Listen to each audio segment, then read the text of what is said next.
పాడైపోరు గారా కుళ్ళుపోతోడు గుడిసె కప్పితే కూలిందాక ఒకటే పట్టు అన్నట్టు.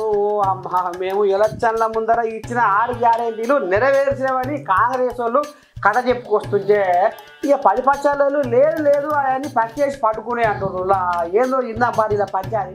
కూటికి తక్కువైనా కులానికి తక్కువ అన్నట్టు కాంగ్రెస్ పార్టీ అన్నదంటే అన్న మాటను తప్పకుండా నెరవేరుస్తుంది అని టీపీసీసీ అధికార ప్రతినిధి చరణ్ కౌశిక్ అన్న మన అమ్మానుషులకు వచ్చిండులా ఏమంటుండో ఇందాం పారి అన్న ఇక కానీ. తెలంగాణ రాష్ట్రంలో కాంగ్రెస్ ప్రభుత్వం ఏర్పడి ఈ రోజుకు 100 రోజులు పూర్తవుతా ఉంది.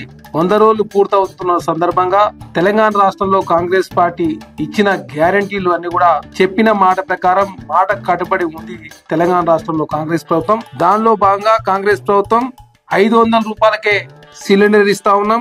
ఆర్టీసీలో బస్సులలో ఇప్పటి వరకు 28 కోట్ల మంది మహిళలు ఉచిత బస్సు ప్రయాణం చేసిరు. అదే కాకుండా గృహజ్యోతి కింద 200 యూనిట్ వరకు ఉచిత విద్యుత్ ఇస్తా ఉన్నాం. అదే విధంగా ఇందిరమ్మ ఇళ్లకు సంబంధించి ప్రతి నియోజకవర్గానికి 3500 ఇండ్లు ఇవ్వాలని చెప్పేసి మొన్ననే భద్రాచలంలో ముఖ్యమంత్రి గారు ప్రారంభించడం జరిగింది.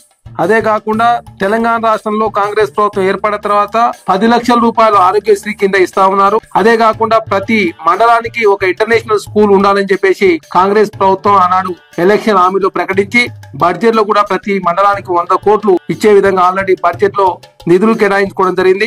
కాకపోతే కొన్ని ప్రత్యేక పరిస్థితి దృష్ట్యా ఆల్రెడీ కొడంగల్లో ప్రారంభించినప్పటికీ రాష్ట్ర వ్యాప్తంగా ప్రారంభించాల్సి ఉండే, కాకపోతే కొంత టైం తక్కువ ఉండడం మూలంగా అమలు చేయలేదు. అదే కాకుండా తెలంగాణ రాష్ట్రంలో కాంగ్రెస్ ప్రభుత్వం వచ్చిన తర్వాత అంత ముందు 417 గ్యారంటీలు ఇవ్వడం, దానిలో భాగంగా 161 గ్యారంటీలు కాంగ్రెస్ ప్రభుత్వం అమలు చేసింది. అదే కాకుండా జాతీయ స్థాయిలో ఏ రాష్ట్రంలో కూడా ఇంత తక్కువ టైంలో ఇన్ని హామీలు అమలు చేసిన ప్రభుత్వం ఏది కూడా లేదనేది చాలా స్పష్టం. అన్నా మరి 10 పచ్చాలు గిట్లా అంటారు కానీ మహిళలకు 2500 రాలేదట. 500కే గ్యాస్ బుద్ధి 100లో ఒక్కరిద్దరికే వస్తుందట. ఇక మరి రైతు బంధు మొత్తమే బంద్ అయ్యిందట. రైతు భరోసా 15,000 పడలేదట. కౌలు రైతులకు 15,000 రాలేదట. ఇల్లు లేని వారికి 5 లక్షలు ఇంటి స్థలం ఇస్తానన్నదట, ఉత్తబుర్రి అయిందట. 10 లక్షల రాజీవ్ ఆరోగ్య బీమా పాతదేనాట, కొత్తదేం లేదట. ప్రతి ఇంటికి 200 యూనిట్ల కరెంటు ఫ్రీ కరెంటు 100 మందిలో ఒక్కరిద్దరికే వస్తుందట. ఇక మరి ఉద్యమకారులకు 250 చదరపు గజాల ఇంటి స్థలం రాలేదట. విద్యార్థులకు 5 లక్షల విద్యా భరోసా కార్డు రాలేదట.